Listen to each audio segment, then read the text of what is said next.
ہم وہی کہیں گے جو ہمارا دین ہم کو بتاتا ہے، عمل کرو تو تمہارا بھلا ہے۔ الحمدللہ رب العالمین والصلاة والسلام على سید الانبیاء والمرسلین، اما بعد فاعوذ باللہ من الشیطان الرجیم، بسم اللہ الرحمن الرحیم۔ ان اللہ وملائکتہ یصلون علی النبی یا ایہا الذین آمنوا صلوا علیہ وسلموا تسلیما۔ اللہم صل علی سیدنا وشفیعنا وحبیبنا ومولانا محمد وبارک وسلم صلاۃ وسلاما علیک یا رسول اللہ صلی اللہ تعالی علیہ وسلم۔ یا ایہا الذین آمنوا اتقوا اللہ وقولوا قولا سدیدا، اے ایمان والوں اللہ سے ڈرو اور سیدھی بات کہو۔ یصلح لکم اعمالکم ویغفر لکم ذنوبکم، من یطع اللہ ورسولہ فقد فاز فوزا عظیما۔ تمہارے اعمال تمہارے لیے سنوار دے گا اور تمہارے گناہ بخش دے گا، اور جو اللہ اور اس کے رسول کی فرما برداری کرے اس نے بڑی کامیابی پائی۔ اہل ایمان کو یہاں پر خطاب کر کے حکم ہو رہا ہے کہ تقوی اختیار کرو اور سیدھی بات کہو، سچی بات بولو۔ ان دونوں کی تاثیر بیان کرتے ہوئے فرمایا کہ اگر تم یہ دو کام کرو گے تو تمہارے گناہ بخش دیے جائیں گے، تمہارے گناہوں کو اللہ تبارک و تعالیٰ بخش دے گا اور تمہارے اعمال کو اچھا کر دے گا۔ اور پھر بعد میں یہ حکم دیا کہ اللہ اور اس کے رسول کی فرما برداری کرو گے تو بڑی کامیابی سے ہمکنار ہو جاؤ گے۔ یہاں پر جو فرمایا گیا ایمان والوں اللہ سے ڈرو، اللہ سے ڈرنا اور تقوی اختیار کرنا، اس پر اس سے پہلے کئی مرتبہ گفتگو ہو چکی ہے۔ صوفیاء کرام نے یہ فرمایا کہ تقوی چار طرح کا ہوتا ہے۔ ایک تو عام تقوی ہے، وہ یہ ہے کہ بندہ شرک سے بچے، اور دوسرا خاص لوگوں کا تقوی ہے، وہ گناہوں سے پرہیز کریں، اور تیسرا اولیاء کرام کا تقوی ہے کہ افعال حسنہ سے اللہ کا قرب حاصل کر لے، اور چوتھا انبیاء کرام کا تقوی ہے جو بڑا اعلیٰ درجے کا تقوی ہے کہ وہ اللہ سے ڈرے اور اسی تک پہنچ جائیں۔ تو فرمایا گیا اللہ سے ڈرو اور سیدھی بات کہو۔ سیدھی اور درست بات یہ کس قدر مفید ہے بندہ اس کا اندازہ نہیں کر سکتا۔ سچائی، صداقت یہ انبیاء کرام کا خاصہ ہے، اسی لیے انبیاء کرام پر لوگوں نے بڑے بڑے الزامات تو لگائے، لیکن کسی بدترین دشمن کی یہ مجال نہ ہوئی کہ معاذ اللہ وہ کسی نبی پر جھوٹ کا الزام لگا سکے۔ یعنی سچائی یہ نبیوں کا ایسا خاصہ ہے کہ کافر بھی اس کا انکار نہیں کر سکتا۔ بالخصوص میرے آقا صلی اللہ تعالی علیہ وسلم کو دشمنان دین نے جادوگر کا، مجنوں کا، دیوانہ کا، کیا کیا کہا، لیکن جب سچائی کی بات آئی تو کہا ہم نے ایسا سچا آج تک نہیں دیکھا ہے۔ اعلان نبوت کے پہلے ہی دن سے جب اللہ کے رسول علیہ السلام نے اہل مکہ کو جمع کر کے سوال کیا تھا کہ اگر میں تم سے یہ کہوں کہ پہاڑی کے پیچھے ایک بڑا لشکر تم پر حملہ کرنے کے لیے آ رہا ہے اور تمہیں تباہ کر دے گا تو کیا تم میری بات کا یقین کرو گے؟ تو وہ سارے کے سارے بول اٹھے ہم ضرور یقین کریں گے، اس لیے کہ آپ کبھی جھوٹ نہیں بولتے ہیں۔ تو یہ سچائی جو ہے نبیوں کا خاصہ ہے، اور سچائی اختیار کرنے والا کامیابی سے ہمکنار ہوتا ہے۔ قیصر روم نے جب ابو سفیان سے پوچھا تھا کہ تمہارے یہاں جو نبوت کا دعویٰ کرنے والے پیدا ہوئے ہیں کیا انہوں نے کبھی کسی معاملے میں جھوٹ بولا ہے؟ تو ابو سفیان جو ابھی ایمان نہیں لائے تھے ان کو بھی یہ کہنا پڑا کہ وہ کبھی جھوٹ نہیں بولتے، ہم سب ان کے سچے ہونے کا اعتراف کرتے ہیں۔ تو قیصر روم نے کہا تھا، روم کے بادشاہ نے کہا تھا تب وہ یقیناً اللہ کے رسول ہیں، کیونکہ اگر وہ اللہ کے معاملے میں جھوٹ نہیں بولتے تو پھر لوگوں کے معاملات میں بھی ضرور جھوٹ نہیں بولیں گے۔ یہ سچائی کا یہ بہترین نتیجہ ہے۔ ابو جہل جیسا بدترین دشمن بھی کہا کرتا تھا کہ ہم محمد صلی اللہ علیہ وسلم کو جھوٹا نہیں کہتے، ہاں صرف اتنا کہتے ہیں کہ جو آیتیں وہ ہم کو سناتے ہیں وہ اللہ کا کلام نہیں ہے۔ لیکن جب جھوٹ کی بات آتی تھی تو وہ بھی کہتا تھا نبی جھوٹ نہیں بولتے ہیں۔ اور اللہ کے رسول علیہ السلام نے فرمایا کہ من ترکل کذب وہو باطل بنا لہو فی ربض الجنہ، جس شخص نے جھوٹ بولنا چھوڑ دیا جو کہ باطل ہے، اس کے لیے جنت کے کنارے پر ایک محل تعمیر کیا جائے گا۔ آج اس آیت کریمہ کو پڑھ کر اس پر عمل کی بہت ضرورت ہے۔ آج کل جھوٹ اتنا عام ہو گیا ہے، اتنا عام ہو گیا ہے کہ لوگ ان کے کردار سے ایسا لگتا ہے کہ جیسے جھوٹ کو وہ گناہ ہی نہیں سمجھتے، بات بات پر جھوٹ، یعنی جھوٹ کے اندر کوئی عیب ہی انہیں نظر نہیں آتا۔ حضرت عبداللہ ابن عمر رضی اللہ تعالیٰ عنہ کہتے ہیں اللہ کے رسول علیہ السلام نے ارشاد فرمایا بندہ مومن جھوٹ بولتا ہے تو جھوٹ کی بدبو کی وجہ سے فرشتے اس سے 1 میل دور چلے جاتے ہیں۔ اب بندہ جب جھوٹ بول دیا، رحمت کے فرشتے اس سے دور ہو گئے تو اس کی مجلس میں برکتیں کہاں سے آئیں گی، کہاں سے برکتیں آئیں گی؟ اور حضرت عبداللہ ابن مسعود بیان کرتے ہیں اللہ کے رسول علیہ السلام نے فرمایا علیکم بالصدق، سچ بولا کرو، کیوں؟ فإن الصدق يهدي إلى البر، سچائی جو ہے وہ نیکی کی طرف لے جاتی ہے، وإن البر يهدي إلى الجنة، اور نیکی جنت کی طرف لے جاتی ہے۔ پھر آپ نے فرمایا وما يزال الرجل يصدق ويتحرى الصدق حتى يكتب عند الله صديقا، جب بندہ سچ بولتا رہتا ہے تو ایک دن اللہ کے یہاں اس کا نام سچوں کی فہرست میں شامل کر لیا جاتا ہے۔ بندہ جب خدا کی بارگاہ میں صدیق بن گیا تو پھر اس کے بارے نیارے ہو جاتے ہیں۔ اور جھوٹ سے بچنے کی تاکید کرتے میرے آقا نے فرمایا وَإِيَّاكُمْ وَالْكِذْبَ فَإِنَّ الْكِذْبَ يَهْدِي إِلَى الْفُجُورِ وَإِنَّ الْفُجُورَ يَهْدِي إِلَى النَّارِ، تم جھوٹ سے بچتے رہو کیونکہ جھوٹ برائیوں کی طرف کھینچتا ہے اور برائیاں جہنم کی طرف لے جاتی ہیں۔ اور پھر میرے آقا نے فرمایا وَإِنَّ الرَّجُلَ يَكْذِبُ وَيَتَحَرَّى الْكِذْبَ حَتَّى يُكْتَبَ عِندَ اللَّهِ كَذَّابًا، آدمی جھوٹ بولتا رہتا یہاں تک کہ اللہ کے یہاں وہ جھوٹوں میں شمار ہونے لگتا ہے۔ آج جھوٹ کا جو ماحول بنا ہوا ہے، اسے ماحول میں سچائی کی طرف آنے کی بہت ضرورت ہے۔ سچائی اور صداقت ایک ایسی خوبی ہے جس سے انسان کا چہرہ بھی جگمگاتا ہے، دل بھی جگمگاتا ہے، اطمینان دل میں پیدا۔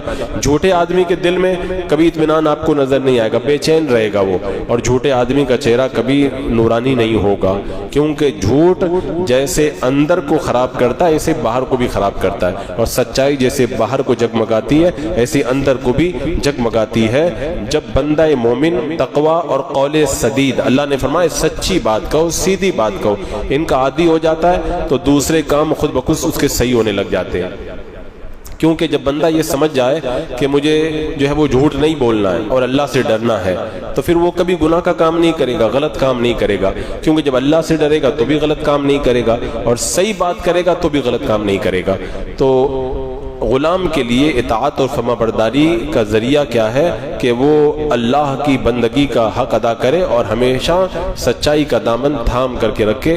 ہر نبی اپنی امت کے لیے مطاع ہوتا ہے، نبی کی پیروی کی جاتی ہے، اور امت کا ہر فرد نبی کی تعلیمات پہ عمل کرتا ہے۔ اور میرے آقا علیہ الصلوۃ والسلام کے بارے میں رب نے کیا فرمایا؟ ما آتاکم الرسول فخذوہ وما نہاکم عنہ فانتہوا، جو رسول تمہیں دیں وہ لے لو، جن سے رسول تمہیں منع کریں اس سے رک جاؤ۔ اور میرے آقا کے بارے میں رب نے فرمایا نا کہ لقد کان لکم فی رسول اللہ اسوۃ حسنہ، نبی کی زندگی میں بہترین نمونہ ہے۔ تو سرکار نے جو سچائی کی تعلیم دی اور نمونہ عطا کیا، آج ہم سے دور ہو گئے۔ صحابہ کرام رضوان اللہ تعالیٰ علیہ ان کے پاس میں ظاہری طور پر مال بھی نہیں تھا، تعداد بھی زیادہ نہیں تھی، اور اس کے باوجود بھی وہ کامیاب ہوتے تھے۔ کیوں کامیاب ہوتے تھے؟ کیونکہ وہ سرکار کے فرمان پہ عمل کرتے تھے۔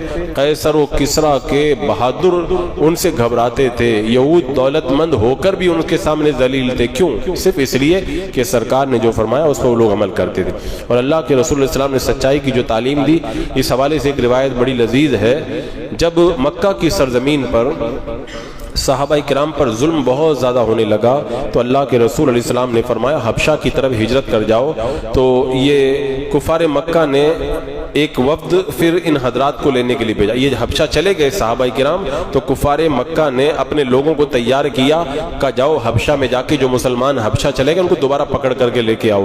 اب یہ لوگ وہاں سے گئے اور پھر نجاشی کے دربار میں جا کر کے اس کو بڑے بڑے تحفے دیے، اور پھر کہا کہ ہمارے کچھ لوگ ہیں بھگوڑے ہیں وہ ہمارے یہاں سے بھاگ کر کے آپ کے یہاں گئے، لہذا آپ ان کو ہمارے پاس میں بھیج دیجئے۔ اب نجاشی نے کہا کہ ایسے کیسے بھیج دوں، پہلے ان کو بلاؤں گا، تمہاری بات میں نے سن لی، ان کی بات بھی میں سنوں گا اور دونوں کی باتیں سن کر کے میں فیصلہ کروں گا۔ اب جب بلانے کی باری آئی نا تو مسلمانوں نے اپنا ایک وفد ترتیب دیا، حضرت جعفر بن طیار رضی اللہ تعالیٰ عنہ کی قیادت میں نجاشی کے دربار میں حاضر ہوئے۔ تو یہاں نجاشی کے دربار میں جب حضرت جعفر پہنچے ہیں تو انہوں نے جو جرأت مندانہ باتیں کی ہے نا، اس میں سے ایک بڑی اہم بات میں آپ کے سامنے رکھوں کہ جب صحابہ کرام نے حضرت جعفر سے پوچھا کہ دربار میں جا رہے ہو، وہ پکڑنے کے لیے مکہ کے کافر آئے ہوئے ہیں، انہوں نے بڑے تحفے پیش کیے ہیں، تو کیا جواب دو گے؟ ان سے پوچھا جائے گا تو کیا جواب دو گے؟ حضرت جعفر نے کہا نقول واللہ ما علمنا وما امرنا بی نبینا، یعنی آپ نے فرمایا کہ بخدا میں وہی کہوں گا جو میں جانتا ہوں اور جس کا میرے آقا نے حکم دیا ہے۔ یعنی دشمن پکڑنے کے لیے آیا ہے لیکن کہہ رہے ہیں میں بات وہی کروں گا جو سرکار نے کہی ہے، اور فرمایا یہی غلامی کا شعار ہے، نتیجے کی پرواہ میں نہیں کرتا، سرکار کے فرمان پہ میں عمل کروں گا۔ تو اس طرح بندہ سرکار کے فرامین پہ جب عمل کرتا ہے، سچائی کا دامن تھامتا ہے، اسے عزت ملتی ہے۔ اب دربار میں جب پہنچے اور نجاشی نے بات چیت شروع کی تو حضرت جعفر نے جو باتیں نجاشی کے دربار میں کہی وہ بڑی لمبی چوڑی باتیں، میں اس کا خلاصہ آپ کے سامنے رکھوں۔ حضرت جعفر نے کہا اے بادشاہ، ہم جاہل لوگ تھے، بتوں کی پوجا کرتے تھے، مردار کھایا کرتے تھے، بدکاریاں کرتے تھے، اپنے رشتہ داروں اور پڑوسیوں کے ساتھ میں بے رحمی کا سلوک کرتے تھے، ہم میں سے طاقتور غریب اور کمزور کو کھائے جا رہا تھا، ہماری حالت بڑی خراب تھی، اللہ نے ہم پر رحم کیا، ہم پر اللہ نے ایک ایسا نبی بھیجا جو سچائی، امانت اور پاک دامنی کے اندر اپنی مثال آپ تھا، انہوں نے ہم کو دعوت دی، ہم ایک خدا پر ایمان لائے، ہم نے پتھروں اور بتوں کو پوجا کرنے سے انکار کیا، اور ہم ہر حال کے اندر، سرکار نے ہم کو حکم دیا ہے ہر حال میں ہم سچ بولیں، کبھی جھوٹ نہ بولیں۔ یعنی دربار میں آپ نے کہا کہ ہمیں سچائی کا حکم دیا گیا ہے، اور پھر آپ نے کہا کہ ہمارا جرم یہی ہے کہ ہماری قوم ہم پر ظلم کر رہی ہے، وہ جرم ہمارا کیا ہے کہ ہم ایک اللہ کے اوپر ایمان لے کر کے آ گئے۔ یہ ساری کی ساری باتیں جب نجاشی کے دربار میں حضرت جعفر نے کہی تو آپ اس پر غور کریں کہ ایک مظلوم بے وطن پریشان مومن ایک بادشاہ کے دربار میں کس طرح جرت کے ساتھ اپنی بات کہہ رہا ہے اور جھوٹ نہیں بول رہا ہے، سچائی کو پیش کر رہا ہے۔ یہ سب کو اس لیے کہ اللہ کے رسول علیہ السلام کی تعلیمات پر انہیں بھروسہ تھا کہ بندہ جب سچائی پہ چلتا ہے تو اللہ تعالیٰ اس کی نجات کا سامان پیدا کرتا ہے۔ یہاں پر ایک بڑی دلچسپ بات ہے کہ جو مسلمان مکہ سے حبشہ ہجرت کر کے چلے گئے تھے ان میں سے کچھ لوگ دوبارہ مکہ واپس آ گئے، تو انہیں کفار مکہ میں سے کسی نے پناہ نہیں دی اور یہ ان کے مظالم سے بچ نہیں پا رہے تھے اور بڑا ان پر ظلم، کیونکہ پہلے یہ بھاگ کے گئے تھے دوبارہ مکہ آئے، بڑا ظلم ہونے لگا۔ ایک دن حضرت عثمان بن مظعون رضی اللہ تعالیٰ عنہ جو ولید بن مغیرہ کی پناہ میں ظلم و ستم سے محفوظ اور امان کے ساتھ رہ رہے تھے، یعنی ان کو ایک کافر نے پناہ دے دی تھی حضرت عثمان بن مظعون کو۔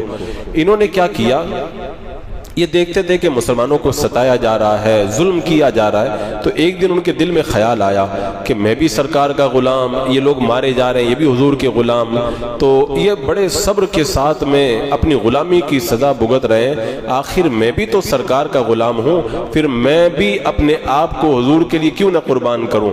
تو ولید بن مغیرہ کے پاس گئے اور جا کر کے کہا آج کے بعد میں مجھے تمہاری پناہ کی کوئی ضرورت نہیں۔ ولید نے کہا کیا بات ہے، کیا تم کو کسی نے ستایا ہے کیا؟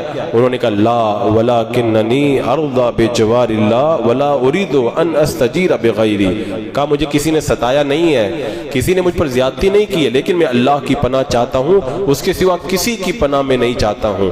یعنی آپ نے فرمایا کہ مجھے گوارا ہی نہیں کہ حضور کے دوسرے غلام ستائے جائیں اور میں آرام سے بیٹھا رہوں، کہا میں بھی ظلم برداشت کروں گا۔ تو آپ دیکھیں نمونہ کیسا فرما برداری کا انہوں نے پیش کیا کہ اگر ایک مسلمان پہ ظلم ہونا دوسرا مسلمان چین سے نہیں بیٹھتا۔ اور آج ہمیں دیکھ لیں، آج ہمارا کردار، ہمارے حالات کیسے ہیں۔ ہم اپنے آپ کے اندر مگن ہیں، اپنے حال، اپنی چال اور اپنی کھال کے اندر اور اپنے مال کے اندر ایسے مگن ہیں، ہمیں پرواہ نہیں کہ دنیا کے اندر کیا ہو رہا ہے۔ علامہ سبکی رحمۃ اللہ تعالیٰ علیہ نے کہا تھا نا کہ اللہ نے ہاتھ اس لیے نہیں دیے ہیں خالی کہ تم جو ہے وہ خالی دعائیں کرو، اللہ نے ہاتھ دعا کے لیے دیے نا، تو ہاتھ اس لیے بھی دیے کہ ظالم کا گریبان پکڑو اگر طاقت رکھتے ہو تو۔ لیکن آج ہم اپنے حال، چال، کھال اور مال کے اندر ایسے مگن ہو گئے کہ مسلمانوں پر جو ظلم و ستم ہو رہے ہیں اس کے خلاف آواز اٹھانا ہم لوگ گوارا نہیں کرتے۔ تو یہاں پہ فرمایا گیا کہ یا ایھا الذین آمنوا اتقوا اللہ، ایمان والو اللہ سے ڈرو اور سیدھی بات کہو۔ سیدھی بات کے حوالے سے ایک روایت میں رکھوں یہاں پر، حضرت یعقوب بن اسحاق یہ بڑے پائے کے عالم تھے. ایک دن متوکل خلیفہ عباسی کے دربار میں بیٹھے ہوئے تھے تو ان کے دو بیٹے آ گئے. تو متوکل نے پوچھا کہ تمہیں میرے یہ دونوں بیٹے زیادہ پیارے ہیں یا امام حسن اور حسین زیادہ پیارے ہیں؟ تو بادشاہ کے دربار میں اگر کوئی بادشاہ کے بیٹے سے زیادہ کسی کو پیارا کہہ دے تو بڑا پھر الگ ماحول تھا اس وقت کا. جب اس نے پوچھا کہ میرے بیٹوں سے زیادہ پیار کرتے ہو کہ امام حسن اور حسین سے زیادہ پیار کرتے ہو؟ تو حضرت یعقوب بن اسحاق نے کہا خدا کی قسم مجھے حضرت علی رضی اللہ تعالیٰ عنہ کا غلام تجھ سے اور تیرے دونوں بیٹوں سے بھی زیادہ پیارا ہے. جب یہ جواب دیا تو متوکل نے اپنی دشمنی کی وجہ سے حکم دیا کہ یعقوب بن اسحاق کی زبان گدی سے نکال لی جائے, گدی کی طرف سے کھینچ کے بعد نکالی جائے. اس وقت میں بادشاہ جب ناراض ہوتے تھے نا تو ایسے ہی ظلم کرتے تھے وہ, اور پھر ایسا ہی کیا گیا. آپ کی زبان کھینچ لی گئی, آپ انتقال کر گئے. اور ایک بڑے تعجب کی بات یہ ہے کہ یہ یعقوب بن اسحاق جن کو یہ سزا دی گئی یہ متوکل کے دونوں بیٹوں کے استاد تھے, اور ایک دن پہلے انہوں نے انہی دونوں بادشاہ زادوں کو سبق پڑھایا تھا اور یہ شعر پڑھایا تھا کہ انسان کو جتنا زبان کے پھسلنے سے دکھ ہوتا ہے اتنا پاؤں کے پھسلنے سے نہیں ہوتا ہے. اس لیے کہ زبان کے پھسلنے سے تو بہت مرتبہ گردن بھی کٹ جاتی ہے, پاؤں پھسلنے سے کیا ہوتا ہے تھوڑی دن تکلیف ہوتی ہے بعد میں ختم ہو جاتی ہے. یعنی آپ نے یہ شعر پڑھایا تھا اور آخر آپ کو کلمہ حق کہنے کی وجہ سے اس طرح شہید کر دیا گیا.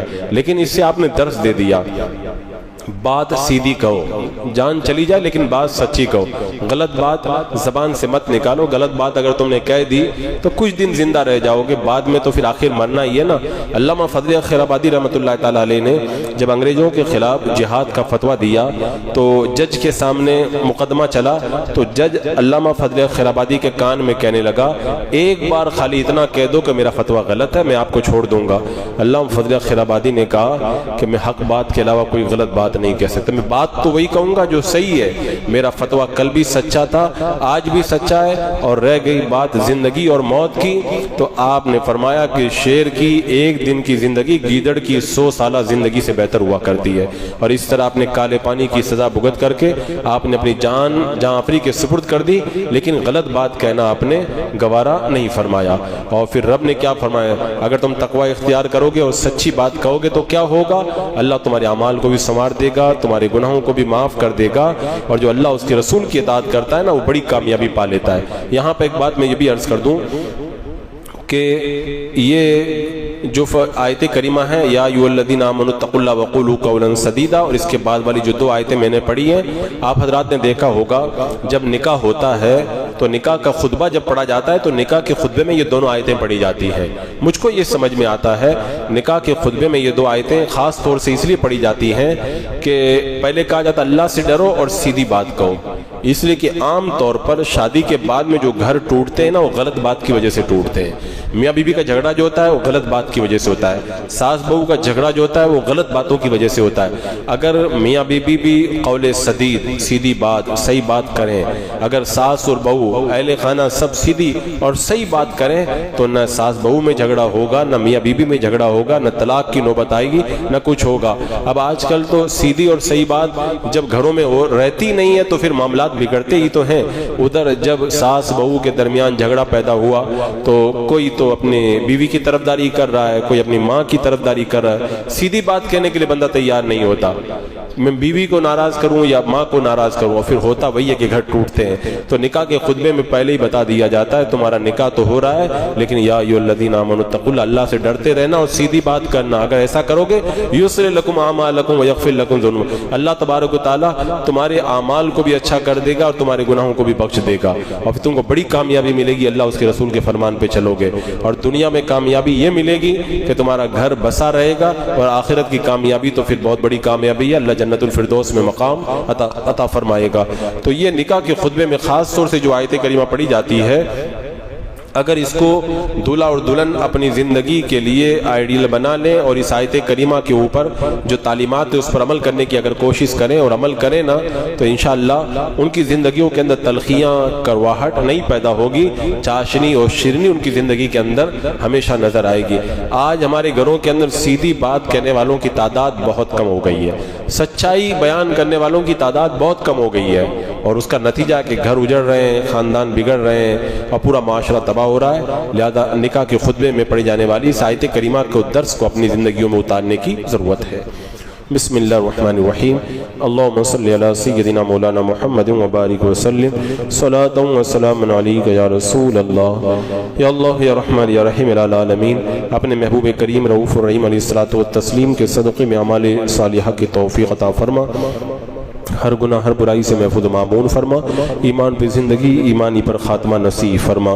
ربنا تقبل منا انك انت السميع العليم وتب علينا انك انت التواب الرحيم، ان الله وملائكته يصلون على النبي يا ايها الذين امنوا صلوا عليه وسلموا تسليما، اللهم صل على سيدنا مولانا محمد وبارك وسلم، صلاة وسلام عليك يا رسول الله، سبحان ربك رب العزة عما يصفون، والسلام على المرسلين والحمد لله۔